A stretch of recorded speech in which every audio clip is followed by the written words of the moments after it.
ನನ್ನ ಜರ್ನಿಲಿ ಏನು ಕಂಡಿದ್ದೀನಿ ಅದನ್ನೇ ಫಾಲೋ ಮಾಡ್ಕೊಂಡು ಬಂದಿರೋದು. ತುಂಬಾ ಕ್ಲಿಯರ್ ಏನು ಅಂದ್ರೆ ತುಂಬಾ ಸಿನಿಮಾಗಳು ಮಾಡಬೇಕಿನ್ನು ಅನ್ನೋದು ತುಂಬಾ ಕ್ಲಾರಿಟಿ ಇದೆ. ನಂದು ಸ್ವಂತ ಡೈರೆಕ್ಷನ್ ಅಲ್ಲಿ ಬಹುಶಃ ನಾನು 8ರಿಂದ 10 ಸಿನಿಮಾ ಮಾಡ್ಬೋದು. ಬಟ್ ನನಗೆ ಬೇರೆ ತರ ಕಥೆಗಳಲ್ಲಿ ಭಾಗ ಆಗಬೇಕು. ಕಥೆಗಳು ನನ್ನ ಲೈಫ್ ಪರ್ಪಸ್. ಅದು ಶಿವಣ್ಣನ ಜೊತೆ ವರ್ಕ್ ಮಾಡೋದು ತುಂಬಾನೇ ಎಕ್ಸೈಟಿಂಗು. ಆ ಸಿನಿಮಾನ ತೆರೆ ಮೇಲೆ ತರಬೇಕು ಅನ್ನೋದು ಫುಲ್ ಕಾತುರ್ದಿದ್ದೀನಿ ನಾನು. ತುಂಬಾ ಸಿಂಪಲ್ ಆಗಿ ನಾನು ಅರ್ಥ ಮಾಡ್ಕೊಂಡಿರೋದು ಅವ್ರ ಪರ್ಪಸ್ ಜನರಿಗೆ ಎಂಟರ್ಟೈನ್ ಮಾಡಬೇಕು. ನಾನು ಇರೋದೇ ಜನಕ್ಕೆ ಅಂತ. ಆಮೇಲೆ ಯಾವುದೋ ಒಂದು ಫಂಕ್ಷನ್ಗೆ ಹೋದ್ರೆ ಸರ್ ಡ್ಯಾನ್ಸ್ ಮಾಡ್ತೀರಾ? ಓಕೆ ಡ್ಯಾನ್ಸ್ ಮಾಡ್ತೀನಿ. ಜನರಿದ್ದಾರಾ ಕೇಳ್ತಾ ಇದಾರ ಮಾಡ್ತೀನಿ.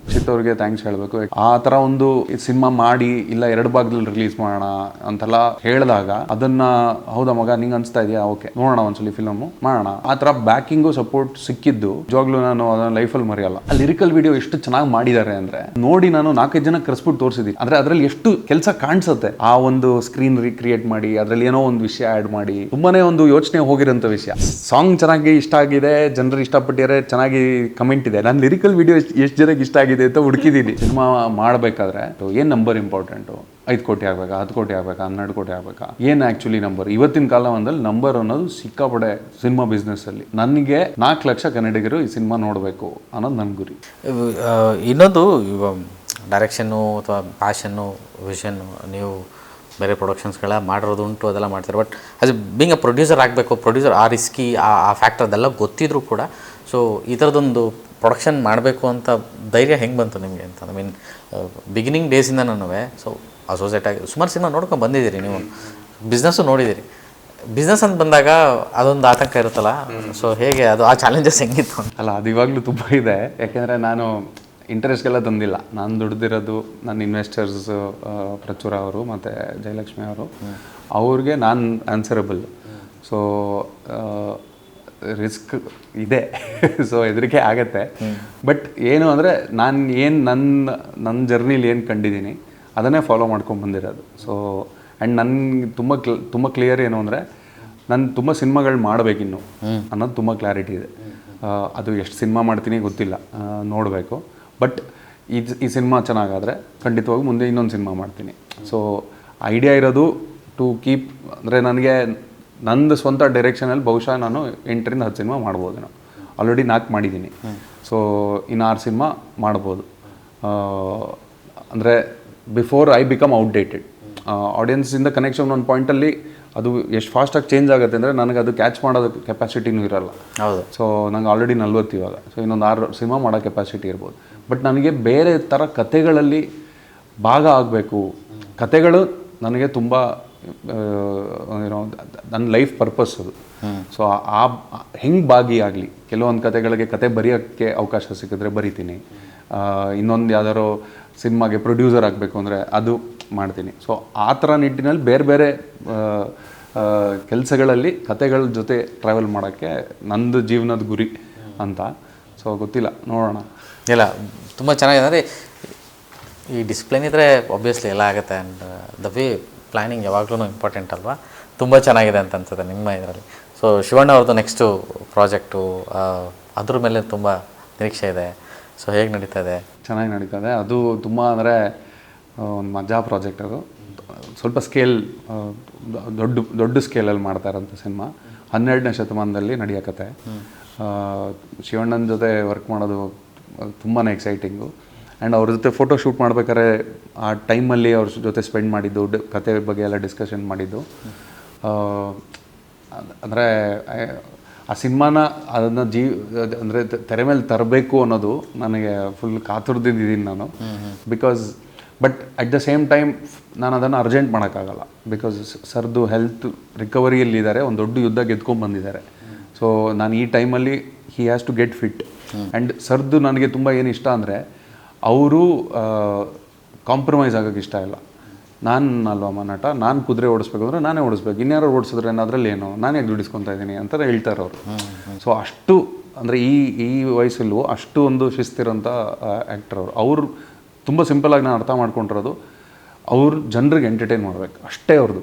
ನಾನು ಇರೋದು ಇವಾಗ ನಾನು ಹೆಂಗೆ ಕತೆಗಳಿಗೆ ನಾನು ಹತ್ರ ಆಗಬೇಕು, ಅದು ನನ್ನ ಜೀವನದ್ದು ಪರ್ಪಸ್ ಅಂತ ನಾನು ಹೆಂಗೆ ಅನ್ಕೊತೀನಿ, ಅವ್ರ ಪರ್ಪಸ್ಸು ಜನರಿಗೆ ಎಂಟರ್ಟೈನ್ ಮಾಡಬೇಕು. ನಾನು ಇರೋದೇ ಜನಕ್ಕೆ ಅಂತ.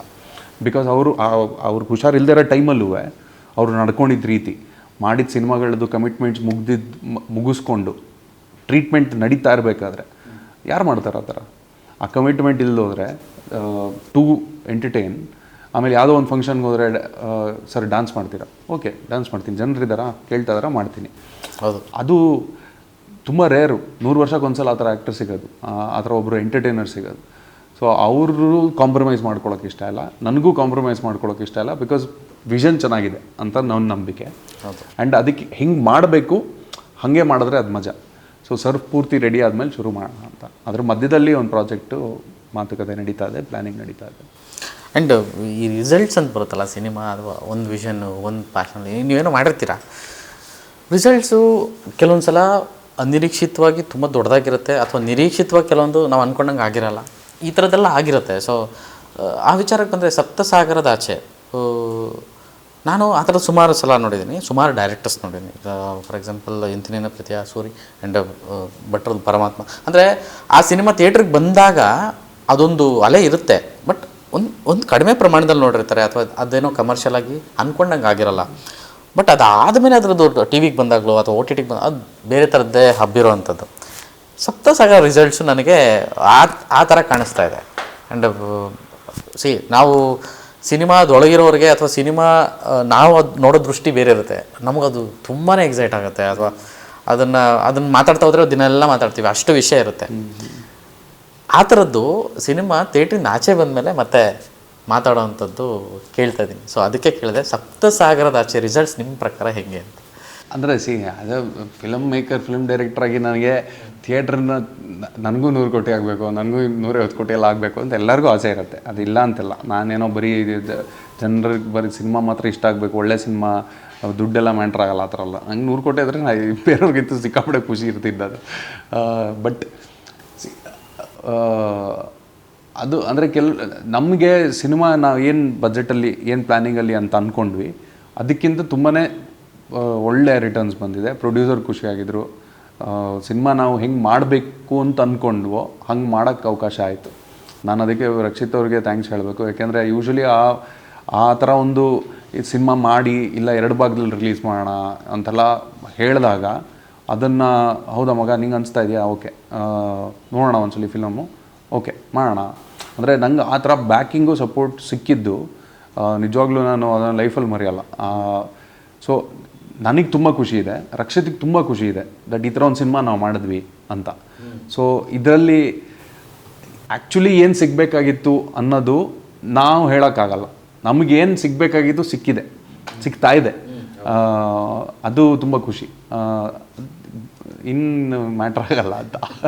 ಅಂದರೆ ಮೆಟಾಫರ್ಗಳು ತುಂಬ ಐತೆ. ಅಂದರೆ ಅದೇ ನನ್ನ ಈ ಥಿಯೇಟ್ರಲ್ಲಿದ್ದಾಗ ಯಾಕಪ್ಪ ಇದೆಲ್ಲ ಮಾತಾಡಿಲ್ಲ ಅಂತ ಅನ್ಸಕ್ಕೆ ಶುರು ಆಯಿತು. ಅದು ಅಂದರೆ ನೋಡ್ಬೇಕಾದ್ರೆ ಕೆಲವೊಮ್ಮೆ ಡಿಸಪಾಯಿಂಟ್ ಆಗುತ್ತೆ. ಇವಾಗ ಅಂದರೆ ಉದಾಹರಣೆಗೆ ಫಾರ್ ಎಕ್ಸಾಂಪಲ್ ನಮ್ಮದು ಲಿರಿಕಲ್ ವೀಡಿಯೋ love.exe ಅಂತ ಒಂದು ಲಿರಿಕಲ್ ವೀಡಿಯೋ ಬಿಟ್ಟಿತ್ತು. ಆ ಲಿರಿಕಲ್ ವೀಡಿಯೋ ಎಷ್ಟು ಚೆನ್ನಾಗಿ ಮಾಡಿದ್ದಾರೆ ಅಂದರೆ, ನನ್ನ ಜೊತೆ ಕೆಲಸ ಮಾಡೋರು ಮೋನೀಶ್ ಅಂತೊಬ್ಬರು ಎಷ್ಟು ಚೆನ್ನಾಗಿ ಮಾಡಿದ್ದಾರೆ ಅಂದರೆ, ಅದು ನೋಡಿ ನಾನು 4-5 ಜನ ಕರೆಸ್ಬಿಟ್ಟು ತೋರಿಸಿದ್ದೀನಿ, ಇದು ನೋಡಿ ಎಷ್ಟು ಚೆನ್ನಾಗಿ ಮಾಡಿದ್ದಾರೆ ಅಂದರೆ ಅದರಲ್ಲಿ ಎಷ್ಟು ಕೆಲಸ ಕಾಣಿಸುತ್ತೆ. ಆ ಒಂದು ಸ್ಕ್ರೀನ್ ರೀಕ್ರಿಯೇಟ್ ಮಾಡಿ ಅದರಲ್ಲಿ ಏನೋ ಒಂದು ವಿಷಯ ಆ್ಯಡ್ ಮಾಡಿ ತುಂಬಾ ಒಂದು ಯೋಚನೆ ಹೋಗಿರೋಂಥ ವಿಷಯ. ಒಂದು ಕಮೆಂಟಲ್ಲಿ ನಾನು ಸಾಂಗ್ ಚೆನ್ನಾಗಿ ಇಷ್ಟ ಆಗಿದೆ, ಜನರು ಇಷ್ಟಪಟ್ಟಿದ್ದಾರೆ, ಚೆನ್ನಾಗಿ ಕಮೆಂಟ್ ಇದೆ, ನಾನು ಲಿರಿಕಲ್ ವೀಡಿಯೋ ಎಷ್ಟು ಜನಕ್ಕೆ ಇಷ್ಟ ಆಗಿದೆ ಅಂತ ಹುಡುಕಿದ್ದೀನಿ, ಒಂದು ಕಮೆಂಟ್ ಇಲ್ಲ. ಆ ಥರದ ವಿಷಯಗಳು ಬೇಜಾರಾಗತ್ತೆ. ಅಯ್ಯೋ ಇದು ನೋಡಲಿಲ್ವಲ್ಲ, ಇದು ಇಷ್ಟೊಂದು ಮಾಡಿದ್ವಲ್ಲ ನೋಡಲಿಲ್ವಲ್ಲ ಅಂತ ಅನ್ಸುತ್ತೆ. ಬಟ್ ಅದು ಓಕೆ. ಅಲ್ಟಿಮೇಟ್ಲಿ ಏನು ಅಂದರೆ ಇದು ಗ್ರೀಡು, ಕೆಲಸ ಮಾಡೋದ್ಮೇಲೆ ಎಲ್ಲ ಇಷ್ಟಪಡಬೇಕು ಅಂತ ಇರತ್ತೆ. ಅದು ಪರವಾಗಿಲ್ಲ, ಆದರೆ ಏನು ಮಾಡೋಕ್ಕಾಗಲ್ಲ. ಅವಾಗ ಏನು ಜ್ಞಾಪಿಸ್ಕೊಬೇಕು ಅಂದರೆ ನಾವು ಕೆಲಸ ಮಾಡ್ಬೇಕಾದ್ರೆ ಎಷ್ಟು ಖುಷಿ ಪಟ್ವಿ, ಆ ಕೆಲಸ ನಮಗೆ ಆ ಕ್ಷಣದಲ್ಲಿ ಎಷ್ಟು ಖುಷಿ ಕೊಡ್ತು ಅದನ್ನು ಜ್ಞಾಪಿಸ್ಕೊಬೇಕು. ಅದಕ್ಕೆ ಜೀವನ ಮಾಡಬೇಕು. ದೆನ್ ಆಟೋಮೆಟಿಕ್ಕಾಗಿ ಬೇರೆ ಏನು ಬರಬೇಕು ಅದು ಬರುತ್ತೆ. ಸೊ ತುಂಬ ಒಳ್ಳೊಳ್ಳೆ ವಿಷಯ ಮಾತಾಡಿದ್ವಿ ಅಜ್ಞಾತವಾಸಿ ವಿಚಾರಕ್ಕೆ. ಸೊ ನಾಡಿದ್ದೆ ಸಿನಿಮಾ ರಿಲೀಸು ಶುಕ್ರವಾರ 11ನೇ ತಾರೀಕು. ತುಂಬ ಒಳ್ಳೆಯದಾಗಲಿ, ತುಂಬ ಪಾಸಿಟಿವ್ ಆಗಿದೆ. ಅಂದರೆ ವೈಬ್ಸ್ ತುಂಬ ಚೆನ್ನಾಗಿದೆ. ಮೇ ಬಿ ಗೊತ್ತಿಲ್ಲ, ಅದೇ ನೀವು ಹೇಳಿದ್ರೆ ಲಕ್ಕು ಇನ್ನೊಂದು ಅಂತ ಅದಾಗ್ಬೋದು. ನಾವು ಯೂಶ್ವಲಿ ನಾವು ಚರ್ಚೆ ಮಾಡ್ಬೇಕಾದ್ರೆ ನಾವು ಇನ್ಫ್ಯಾಕ್ಟ್ ಒಂದು ವೀಡಿಯೋ ಬಿಡಬೇಕು ಅಂತಿದ್ದೀವಿ. ಇದ್ರ ಸುತ್ತಾನೆ ಒಂದು ಕಮ್ಯುನಿಕೇಷನ್ ಥರ. ಸಿನಿಮಾ ಮಾಡಬೇಕಾದ್ರೆ ಏನು ಇಂಪಾರ್ಟೆಂಟು, ಏನು ನಂಬರ್ ಇಂಪಾರ್ಟೆಂಟು, 5 ಕೋಟಿ ಆಗಬೇಕಾ, 10 ಕೋಟಿ ಆಗಬೇಕಾ, 12 ಕೋಟಿ ಆಗಬೇಕಾ, ಏನು ಆ್ಯಕ್ಚುಲಿ ನಂಬರ್? ಇವತ್ತಿನ ಕಾಲದಲ್ಲಿ ನಂಬರ್ ಅನ್ನೋದು ಸಿಕ್ಕಾಪಡೆ ಸಿನಿಮಾ ಬಿಸ್ನೆಸ್ಸಲ್ಲಿ ವ್ಯೂಸ್ ಆಗಲಿ ಇದಾಗಲಿ ಎಲ್ಲದರಲ್ಲೂ ನಂಬರ್ಸ್ ತುಂಬ ಇದೆ. ಸೊ ನನಗೆ 4 ಲಕ್ಷ ಕನ್ನಡಿಗರು ಈ ಸಿನಿಮಾ ನೋಡಬೇಕು ಅನ್ನೋದು ನನ್ನ ಗುರಿ 28 ದಿನದಲ್ಲಿ. ಅದೊಂಥರ ಟಾರ್ಗೆಟ್ ಥರ. ಅದು ಒಂದು ಬೇಸ್ ಆಡಿಯನ್ಸ್ ಅಂತ ನಾನು ನಂಬಿರೋದು. ಆ ಆಡಿಯನ್ಸು ಈ ಸಿನಿಮಾ ಬಂದು ನೋಡಿದ್ರೆ ನಾವೊಂಥರ ದಡ ಸೇರಿದಂಗೆ. ಹೋಗಿ ಈ 4 ಲಕ್ಷ ಜನಕ್ಕೆ ಆಡಿಯನ್ಸ್ ಇದ್ದಾರೆ, ನಾವು ಈ ಥರ ಕಥೆಗಳು ಮಾಡ್ಬೋದು ಅನ್ನೋದೊಂದು ಹೊಸ ಥರ ಧೈರ್ಯ ಬರುತ್ತೆ. ಹೌದು, ಇನ್ವೆಸ್ಟರ್ಸ್ ಬರ್ತಾರೆ, ಬೇರೆ ಒಂದು. ಸೊ ನಂದು ಗುರಿ 4 ಲಕ್ಷ ಜನ ನೋಡಬೇಕು ಅಂತ. ಅದಾದರೆ ಸೂಪರ್. 100% 4 ಲಕ್ಷ ಏನು ಡಬಲೇ ನೋಡ್ತಾರಂತ. ಅದು ಒಂದ್ಸಲ ಅದು ಹಬ್ಬ ಬಿಟ್ರೆ ಕಿಚ್ಚದು. ಹೌದು, ಅದು ಆಮೇಲೆ ತಡೆಯೋಕ್ಕಾಗಲ್ಲ. ಆಗುತ್ತೆ, 4 ಲಕ್ಷ ಜನ ಆರಾಮಾಗಿ ನೋಡ್ತಾರೆ. ಏನು 6 ಕೋಟಿಲಿ 4 ಲಕ್ಷ ಜನ ನೋಡಲ್ವಾ. And the way combinations and ಹೆಸರುಗಳು ಮತ್ತು ನೀವೆಲ್ಲ ಪ್ರೂವ್ ಮಾಡ್ಕೊಂಡಿರೋಂಥ ತಂಡ, ಅದಕ್ಕೆ ನಿಮಗೆ ಅಂತ ಒಂದಷ್ಟು ಫಾಲೋವರ್ಸ್ ಇದ್ದಾರೆ ಅಥವಾ ಜನ ಆಗಿದ್ದಾರೆ, ಎಲ್ಲ ಆರ್ಟಿಸ್ಟ್ಗಳು ಇದ್ದಾರೆ, ಚರಣ್. ಈ ತಂಡನೇ ತುಂಬ ವಿಶೇಷವಾಗಿರೋದ್ರಿಂದ ಆ ಫಾಲೋವರ್ಸ್ ಫಸ್ಟ್ ಬಂದು ನೋಡ್ಬಿಟ್ರೆ ಸಾಕು, ಆಮೇಲೆ ಆಗಲಿ, ಒಳ್ಳೇದಾಗಲಿ. Thank you. ತುಂಬ ದಿನ ಆಯಿತು, ಒಳ್ಳೆ ಮಾತುಕತೆಗೆ ಸಿಕ್ಕಿ. ನಾನು ಆ್ಯಕ್ಚುಲಿ ಗೋಧಿ ಬಣ್ಣ ಆದಮೇಲೆ ನಿಮ್ಮ ಹತ್ರ ಮಾತಾಡೇ ಇಲ್ಲ, ಆಗಲೇ ಇಲ್ಲ. ಸೊ ಇದಿಷ್ಟು ಹೇಮಂತ್ ರಾವ್ ಅವ್ರ ಜೊತೆಗೆ ಮಾತುಕತೆ. ಐ ಥಿಂಕ್ ಈ ಮಾತುಕತೆ ತುಂಬ ಇಷ್ಟ ಆಗಿರುತ್ತೆ ನಿಮಗಂತ ಅನ್ಕೋತೀನಿ. ತುಂಬ ಒಳ್ಳೊಳ್ಳೆ ವಿಷಯ, ಒಂದಷ್ಟು ವಿಚಾರಗಳು, ಉದ್ಯಮದ್ದು, ಸಿನಿಮಾದ್ದು ಎಲ್ಲವೂ ಮಾತಾಡಿದ್ವಿ. ಏಪ್ರಿಲ್ 11ನೇ ತಾರೀಕು ಅಂದರೆ ಶುಕ್ರವಾರ ಅಜ್ಞಾತವಾಸಿ ಸಿನಿಮಾ ಬರ್ತಾಯಿದೆ. ತುಂಬ ಆರ್ಗ್ಯಾನಿಕ್, ಎಥಿಕ್ ಅಂತ ತುಂಬ ಮಾತಾಡಿದ್ದೀನಿ. ಆ ಥರದ್ದು ಪ್ರೇಕ್ಷಕರು, ಆ ಥರದ್ದು ಮನಸ್ಥಿತಿಗಳು, ಪರಿಶುದ್ಧ ಸಿನಿಮಾತ್ಮಗಳು ಈ ಸಿನಿಮಾನ ಕೊಂಡಾಡುತ್ತೆ ಅಂತ ನಾನು ಬಯಸ್ತೀನಿ. ಬಂದು ಥಿಯೇಟ್ರಿಗೆ ಬಂದು ಸಿನಿಮಾ ನೋಡಿ. ರಜೆಗಳಿದೆ, ಎಲ್ಲರಿಗೂ ಮಕ್ಕಳಿಗೆಲ್ಲ ರಜೆ ಸಿಕ್ಕಿದೆ. ಎಲ್ಲ ಕುಟುಂಬ ಸಮೇತರಾಗಿ ನೋಡೋವಂಥ ಒಂದು ಸಿನಿಮಾ ಅಜ್ಞಾತವಾಸಿ ಅಂತ ಹೇಳಿದ್ರೆ ತಪ್ಪಾಗಲ್ಲ ಅಂತ ಅನ್ಕೋತೀನಿ, ನಾನು ಕೇಳಿರೋ ಪ್ರಕಾರ. ಸೊ ಎಲ್ಲರೂ ಥಿಯೇಟ್ರಿಗೆ ಬಂದು ಪಿಕ್ಚರ್ ನೋಡಿ. ನಮಸ್ಕಾರ.